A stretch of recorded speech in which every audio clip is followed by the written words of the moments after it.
Welcome to the D6 Family Ministry Podcast, a place where ideas, principles, and personalities come together to give you a ministry advantage that empowers the church and home. I don't know anything more important in our society or in the kingdom of God than to help the church, help the family. Discipleship is not an event, it's a way of life. And one day it just hit me that discipleship at home was not about doing more. It was about inviting Christ into what we were already doing. The goal of family ministry is not families sitting on the couch holding hands and singing Kumbaya. The ultimate goal is families that love God, love people, and make disciples of all peoples. So that's why you're here. You're here to say 1 hour a week, as significant and as awesome as it is, we know that it's not enough and we want to be intentional with every hour. You're listening to the D6 Podcast. Here are your hosts, Marianne Howard, Ron Hunter, and Josh Wooten. Wow, let me ask this question as we get started today's episode. What is one thing that you learned the hard way that either you didn't learn from your parents, you didn't learn in school, you didn't learn in seminary, you just had to go out there and deal with it from the school of hard knocks? In ministry, because I feel like I learned most of my life experiences from hard knocks. I'm pretty strong-willed, and I really hold it. If you didn't know this about me, the world knows it now. Strong-willed is, but you know what? Strong-willed, I want to just say this to parents that deal with shame in that area, the strong-willed child shame. I want to just say to the world, strong-willed equals strong leader. And God will take a strong will and shepherd it to become a strong leader. No one is going to convince a strong-willed child to do something that they do not want to do. So there's some value in that. So let me just say there's some value in that. But for me, a lot of my mistakes came in student ministry early on in ministry when I wasn't a parent. I didn't think like a parent. And so I had no concept of time. We have a start time and a finish time because parents are dropping and coming and picking up, and I didn't have sensitivity to that. I didn't think about safety like I think about it now as a parent. So some of the games and some of the risks that I took in student ministry early on were just me being fun, young, married, want to be liked by the kids, which you do, but at the end of the day, I wasn't thinking on behalf of my parents. And it was almost like, I've got your kids and they'll be fine, but we're going to have fun, and fun trumped safety and sometimes truth. I'm just being honest. Those were my early years in ministry. And so becoming a parent has shifted and shaped. Yes, I got my face blew off by many parents, and I will never forget them because they shaped me as a minister. There are a lot of things I think about now logistically. Yes. Wow. I'm right there with you. As soon as you started to share that story, I had a flashback from a camp experience where I would utilize middle schoolers and high schoolers to do the games that I did not feel. I had a sense of safety for the small children, but when it came to middle school and high schoolers, I'm like, they're resilient, they'll make it. And we had a game one time at a camp where a kid had to eat an entire banana, but he wasn't allowed to swallow it yet. He just chewed it up and had it in his mouth. And then you put a pantyhose over his head and see how much of this banana he could fill up in a cup. And I almost killed a kid one time. It was scary trying to rip the pantyhose off that kid's head to save his life. Aren't we glad that people weren't videoing and throwing it on social media back then with things we were doing? Yes, very much so. Yes. Well, for me, I would have, I've thought long and hard about my first pastorate, and I think I could fill a leadership book on bad leadership. Mm-hmm. Things not to do, things I blew, things that I just did the wrong way. The key for me, and this is the big overarching lesson that I took away that I had to learn from Hard Knocks, is I affected a lot of change. But as soon as I left the church, a lot of that change went back to the way it was before, which means I simply did the change. I did not lead the change. And so I made some significant changes, both in image and aesthetics, but I didn't bring people along and educate them on the why, and therefore it did not stick. And that was problematic. So I have to learn that I need to help people discover rather than just simply run ahead and do. That's my big item in there. So we've got a guy today who understands practical, but he also understands academic. And it's Dr. Chris Shirley. He is a friend. He is a author. He is a speaker. But this guy he's got quite a resume. He's been at Southwestern Seminary. He moved over to Dallas Baptist University for a while and was a program chair there, and then moved back to Southwestern with what I consider, it's been kind of joking that Southwestern Seminary is stacking the deck. Their reorganization with their new president, new deans, they have really brought in a who's who set of leaders in their seminary that has changed their culture in a way that is unbelievable. And Dr. Shirley is part of that group, and he is our guest today, and he's going to be walking us through a broad range of topics. And so I'll say again, our podcast has changed a little bit. So Marianne, if somebody were listening for the first time and they typically listen to the intro and listen to the interview and then dropped out, what are they missing?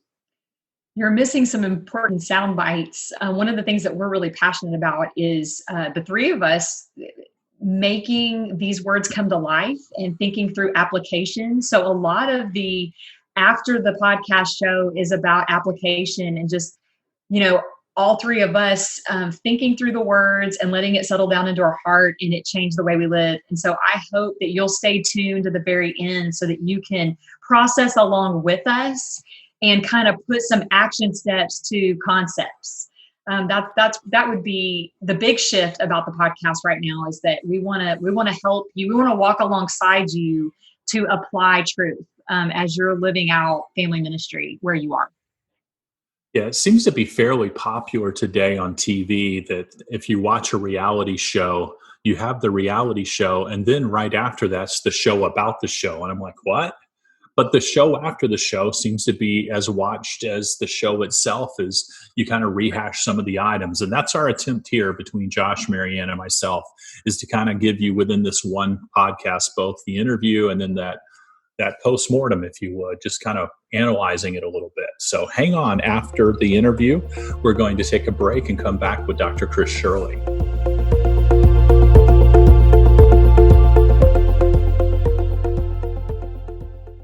Start connecting with your family today with the D6 Family app, available for free. Based on Deuteronomy 6, D6 is the leading voice in family ministry. Scripture teaches that parents are the primary disciplers of their children. The D6 Family app delivers resources that are updated weekly and designed to equip you for generational discipleship. Resources include family fun questions, weekly splinks, parent pages, family fun nights, foundational talks, the D6 podcast, and more. Connecting with your family has never been this easy or fun. Download the D6 Family app today.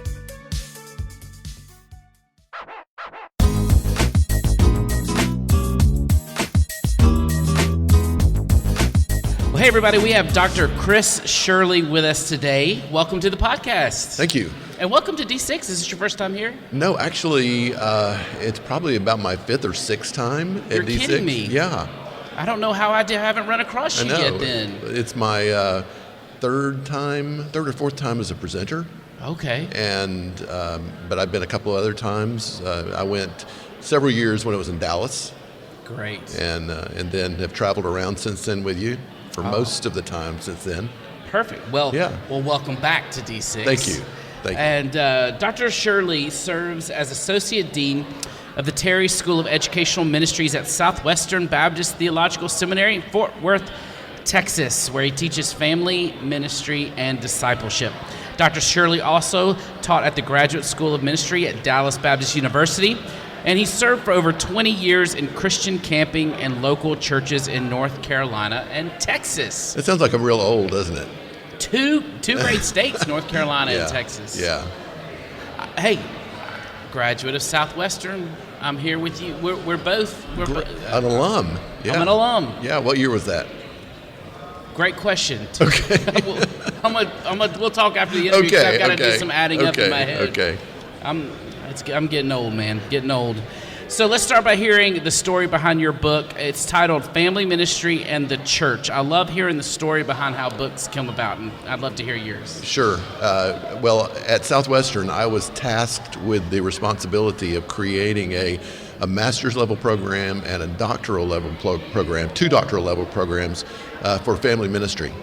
Wow. And one of the things that we did not have that I needed, especially for my master's level program, was a good textbook on family ministry. Previously, if you go back and look for family ministry textbooks, you're going to find basically 2 books.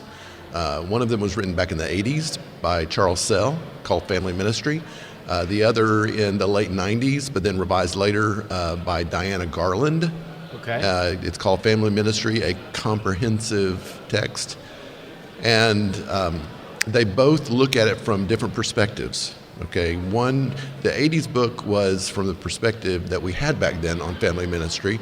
It was about family life centers and family recreation and family dynamics. In fact, it is interesting that very little on spiritual leadership. Wow. Maybe a paragraph in it. Wow. Then I go to Garland's book and I say, okay, what's the difference between the 80s and the 90s? Well, it was more of a sociological text, looking at primarily on family dynamics, on family dysfunction, on family relationships, very counseling oriented, and still not a whole lot on spiritual leadership. That's really fascinating. Yeah, and so coming into the 2000s and beyond, there's been nothing written since then. And so I wanted to create a textbook that we could use in our colleges and universities, seminaries, that would cover the gamut of family ministry. Of course, a strong emphasis on spiritual leadership in the home, but also I call it a leader's guide. So it's for church leaders to use in developing a family-focused church around the idea and the priority of equipping parents is the idea of, so how do we pervade the church, with a family focus? And what are the different areas of the church that have to be intentionally geared towards ministering to families? Mm-hmm. Counseling, children's ministry, youth ministry, adult ministry, grandparents, older adult ministry, just the theology of family ministry and the preaching and teaching of it. All those things are covered in that book. It sounds super practical. Well, I hope so. And that's one of the critiques of seminary is that it's theological, biblical, and there's not enough practical. Yeah. But it's been a while since I've been there. Has that changed? Or is it changing? It depends on where you go. Gotcha. Fair enough. Yeah, really. Well, let's talk about your context, Southwestern. Yeah, I think we're committed to 4 things in the school that I'm in, the Educational Ministry School at Southwestern. We are committed to leadership, teaching, discipleship, and counseling. Okay. That's going to be our bread and butter at that school. And high level of competence. We want people to leave with a high level of competence, knowing what to do and how to do it. Yes, sir. But yet with biblical and theological integrity. Yes, sir. Yeah. Globally focused, knowing that we live in a global world, even in our city, that we're situated in. And so all these things, we've got to accomplish pretty much everything in the scope of your degree. It is a lot. And that's why I wonder if it's even a fair tension. Should seminaries have to do the practical? Should they go get it somewhere else? And again, it depends on the degree you go for. Because like in our school, the MACE degree is the primary degree. And so you've got about 65 hours, half of that being your theological base, okay, and the other half being your practical ministry base in those 4 areas. And then if you want to do a concentration, you can do a concentration in family ministry and in student ministry, children, all the different areas that in teaching, all the different areas that we cover. Cool. So while you're here at D6, you are leading a session, and you're talking about the balance between church and family. Basically, the way I gathered it from the description is that you're saying churches will likely yield to one or the other, or lean towards one or the other, and you're wanting to kind of help us get some balance to it. Right. Tell us more about what you're teaching. Well, part of that was a conviction I had in writing the book that we don't go too far over the line of okay, well, the parents, this is your responsibility. We're out of this. Because we swing pendulums in ministry. We do. And so at one point in time back in the 80s, and before that in 90s, we were taking care of everything. Just bring your kids. We'll take care of it. Don't worry. Go home. Have a good time. That's how I started, and come back when we're done.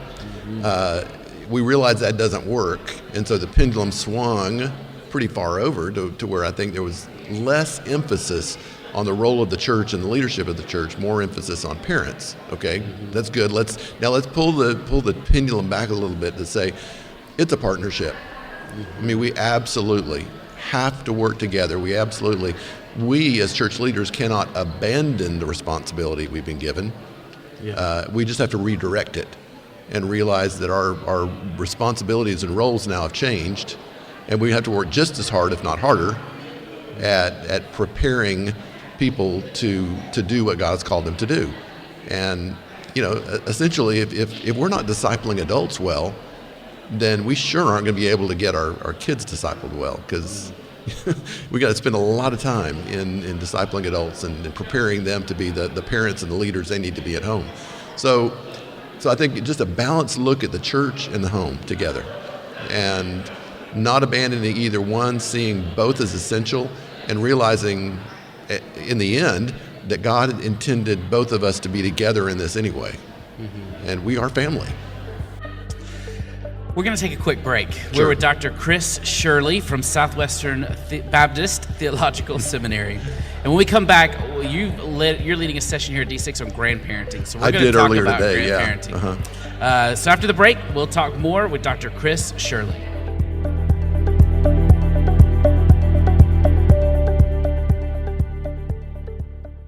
Are you looking for the right conference to attend this year? The D6 Conference is a family ministry conference designed for your entire ministry team. Come hear from over 30 speakers and network with churches that share your passion for reaching families. Family ministry isn't just another program. It's one of the most important things your church can do to make a difference in your city. At the D6 Conference, you'll be inspired and equipped to take your family ministry to the next level. To learn more about the D6 Conference, just go to d6conference.com.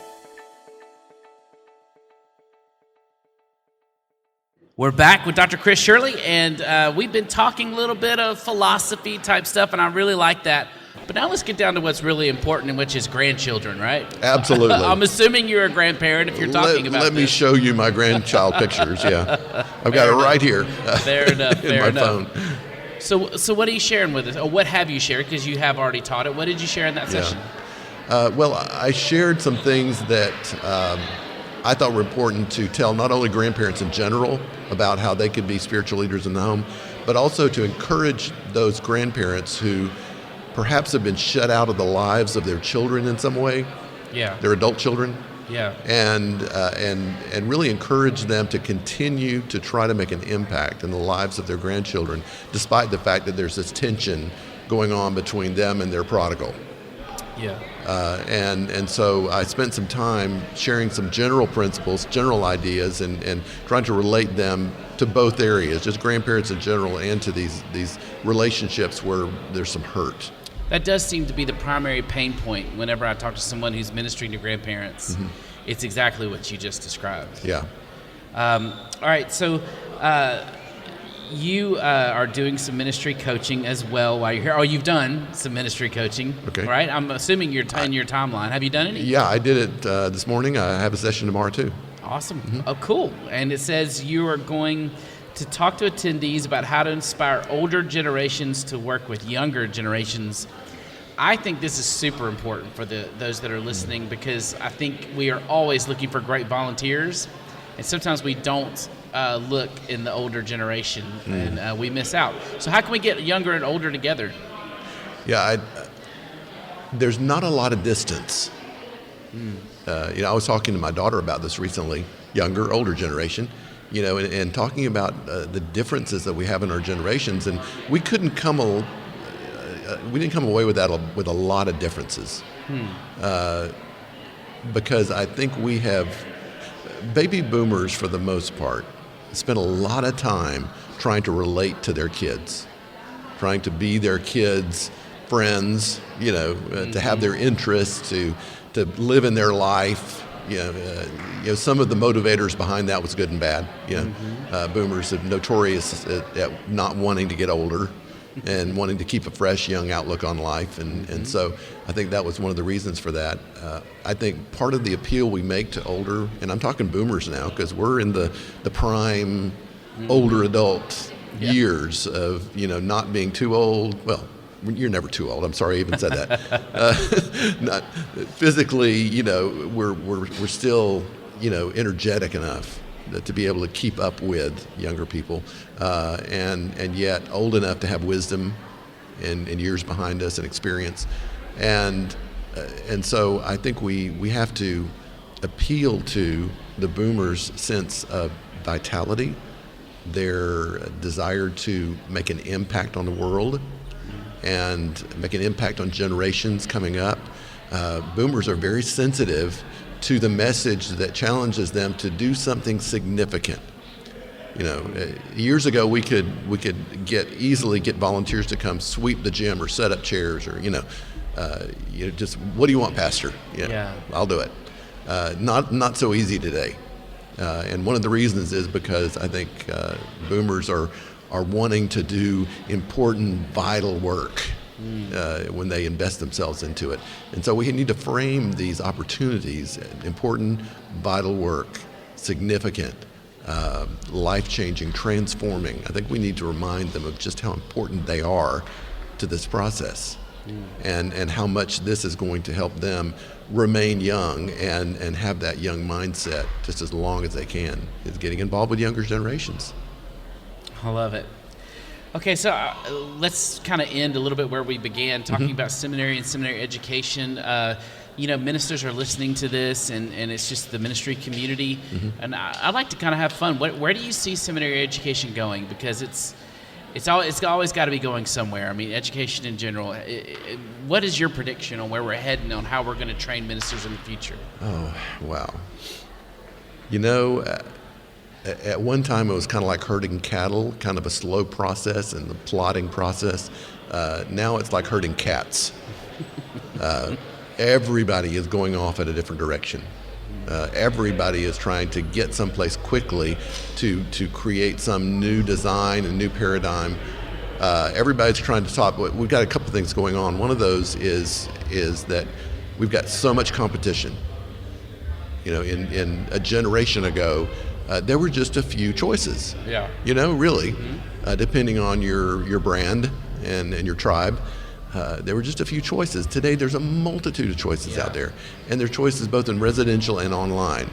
And online is, of course, eating the lunch of many schools today that possibly didn't get into it quick enough.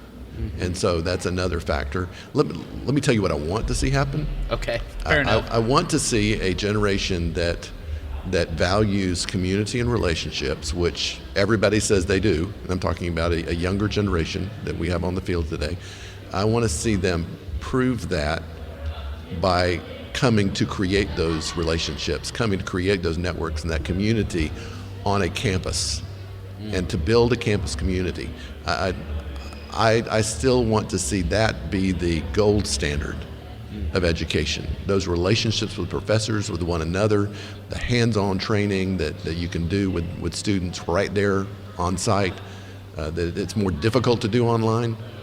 We're not going to get rid of online. It's going to stay there, and it needs to stay there because there's many people who can't afford and can't get to. The democratization of education has occurred with online. And so it's going to be there, but I think we need to do, instead of just jumping in the pool and getting completely wet, I think we need to stick our feet in and then get up to our knees and kind of see what's out there before we just join the pool party together and all get in the same electronic boat, you know.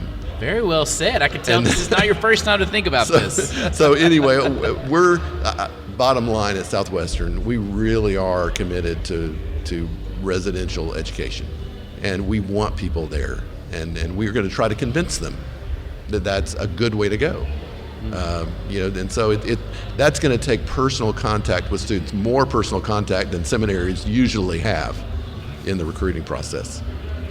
Very cool. By the way, 1997 to 2001. You remembered. I remembered. Good for you. I was on I wore the blue shirt. I was on the tree crew. I helped cut down the trees. By the way, if they haven't done this, they need to train people to cut down trees before they let them do it. Because they let me cut down trees, and I didn't know what I was doing. Well, the trees are still there, so yeah. See? There you go. There you go. Thank you so much, Dr. Shirley, for being with us. I appreciate it. It's nice to spend some time with you, and You too. appreciate you being a part of the podcast. Absolutely.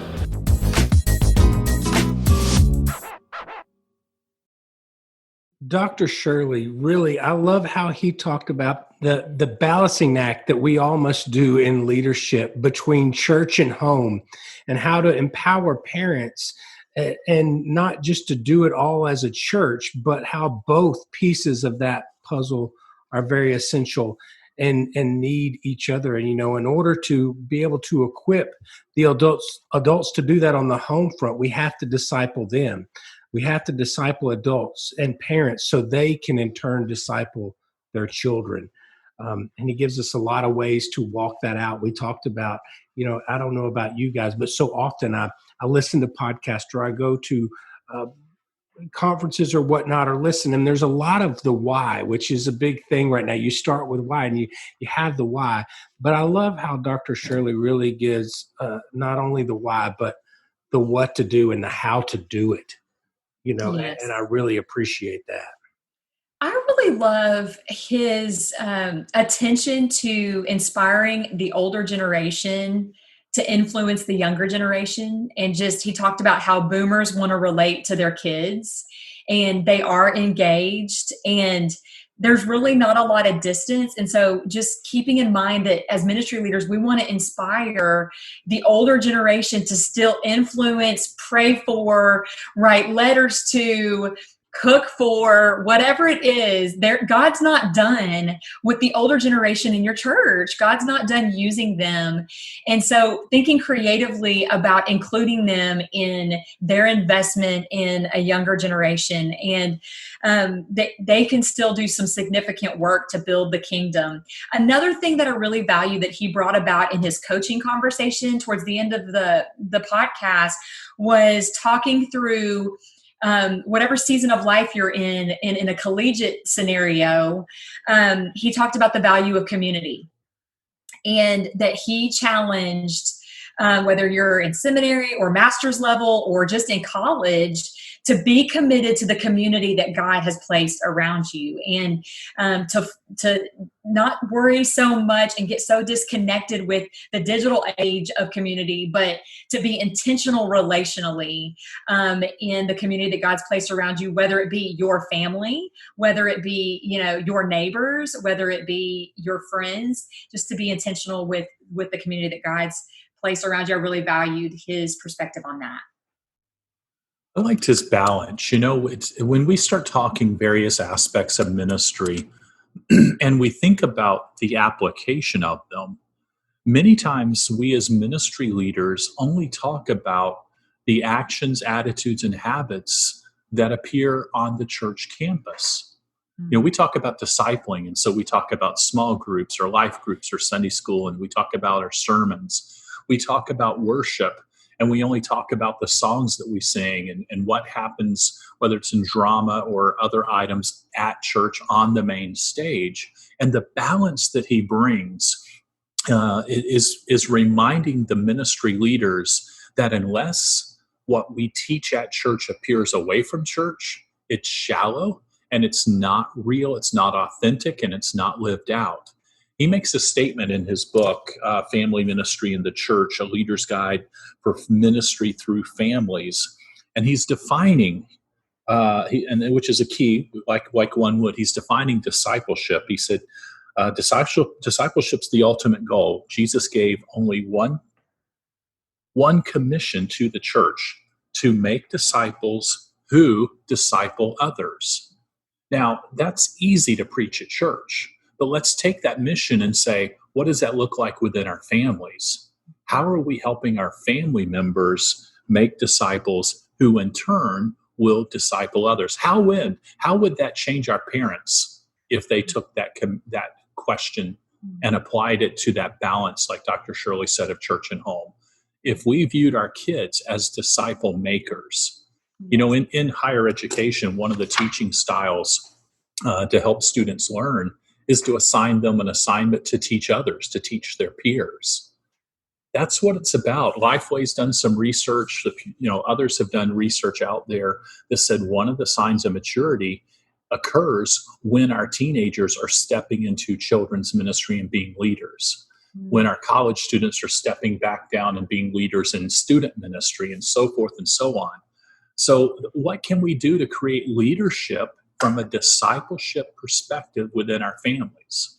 That's one of the challenges I think we really get balancing church and home. We have done just that very thing. We purposefully stagger our small group nights or opportunities for middle school and high schoolers. So our middle school has a large group experience on Wednesday nights, but their small groups do not meet until Sunday morning. And that way, because every age is on the same page, we have age-aligned curriculum. And so we allow the message that the high schoolers get on Wednesday, they hear it. And then they have Thursday, Friday, and Saturday. They have a few days to watch the Lord work through that in their lives. And they, in turn, serve within our middle school ministry on Sunday mornings. And I'm telling you, those middle schoolers think it is the coolest thing in the world to have a high schooler who knows their name, who is giving back to them and knows what's going on in life, and then is teaching them, because they're not far removed from their experiences, and they can help to connect the dots, in that process. But also what it does is it gives those middle schoolers the opportunity. They're all talking already. I can't wait till I'm in high school, till I get to come back and teach in this group. And even with our seniors, I was a part of a church one time that we had our senior adults kind of felt like they were on an island a little bit to themselves, and they had their Sunday school group, but they almost felt, in their own silo. But what we did is we had them actually adopt younger families, and it worked both ways. These younger families would go spend a Saturday afternoon with their kids serving this family, helping to pick weeds or do some landscaping things at their house, or helping with odds and ends stuff, helping them with shopping or whatnot. But then the adults, the younger parents, would get a date night out, and the older folks would watch those kids that evening and kind of hang out with them. And they just kind of continued to realize their role was giving back to one another. And it just creates a little discipleship factory within those systems. I really value your perspective, Ron, on replication. And I think that's when we know that the world is going to change through the work we do as parents, as ministry leaders, as friends, as grandparents, whatever the season we represent here.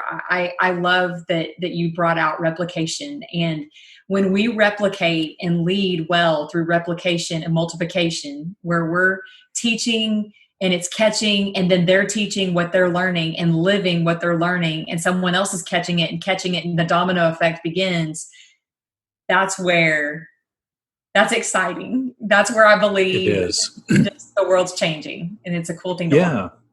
I totally agree. You and I talked on a previous episode about me being a Rangers fan. Now let me be a little more vulnerable with you. I'm about 5 years removed from my frequent trips to Dallas. And so while I still have a Rangers mug, I still have my Rangers cap, I've got, some Rangers wear. It's no different than if I put on a Jesus t-shirt and I can't tell you who the disciples are. Because at this point, I'm a bit removed and I can't tell you the lineup. I can't tell you how they're doing. And that's what the replication is about. It's not just looking the part on Sunday, but it's living the part Monday through Saturday. And that's what we want to see with our kids. So what Josh is talking about here is when that high schooler knows that middle schooler's name, then when that high schooler goes to school, he realizes that he now has some accountability that goes to that middle schooler, that he needs to make good decisions that week. That's replication lived out. There's where we're going for it. And so, again, if you don't have an age-aligned curriculum like Josh was talking about, sign on to d6family.com. Check out our D6 Everyday curriculum, because every day is where it matters, not just on Sunday. That's this balance that Dr. Shirley has talked about. And if you're not giving tools to your parents and to your teenagers and to your kids, it's going to be really, really hard for them to do it, even though they want to and they're willing to. We just got to enable them with some helps and some assistance along the way. Well, I tell you what, we're going to wrap this one up. If you would like to know more about Dr. Chris Shirley, I would suggest you pick up his book, Family Ministry and the Church, A Leader's Guide for Ministry Through the Families. He's written the bulk of the book. However, you will recognize some other names in there. For example, Chapter 5 was written by Brian Haynes, Chapter 6 by Scott Floyd, Chapter 8 by Karen Kinnemer, Chapter 9 by Richard Ross, and Chapter 11 by Paul Stutz. So Dr.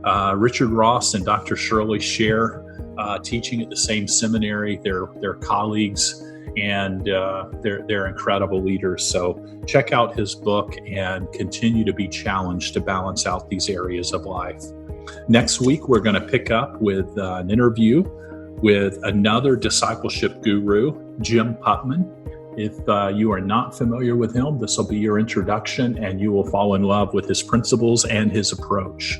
So until next week, we'll be praying for you that you find heartfelt connections, both at church and home, that lead into conversations and ultimately a commitment that makes a huge difference as we live out our discipleship role every single day. Till next week, we'll see you then. You've been listening to the D6 Podcast. You can learn more about D6 at d6family.com.